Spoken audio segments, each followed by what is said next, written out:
Halo, salam untuk kita semua. Perkenalkan nama saya Yudhistira Pratama Setyanto, NIM 212100051, Prodi Manajemen Universitas Danabadra.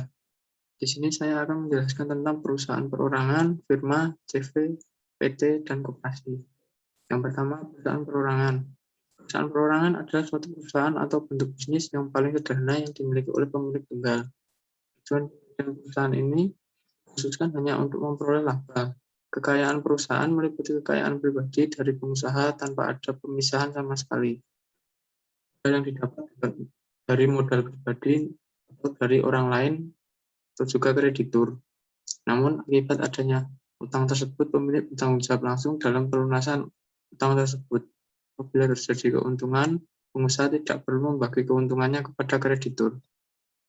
Firma atau perserikatan dagang antar beberapa perusahaan atau juga disebut FA adalah sebuah bentuk persekutuan untuk menjalankan usaha antara dua perusahaan atau lebih dengan memakai nama bersama.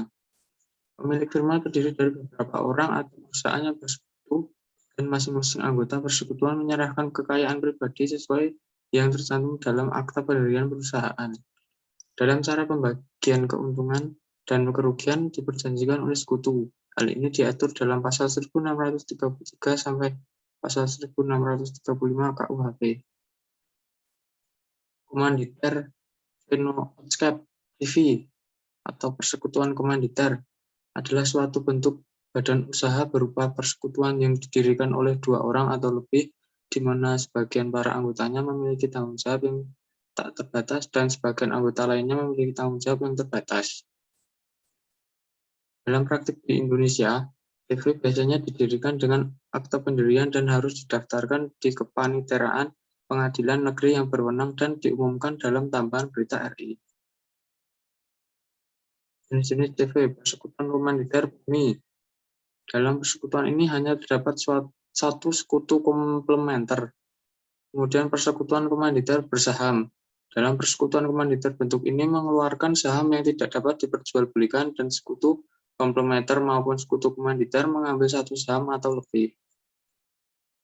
Atau perseroan terbatas adalah suatu badan hukum untuk menjalankan usaha yang memiliki modal terdiri dari saham-saham yang pemiliknya memiliki bagian sebanyak saham yang dimilikinya.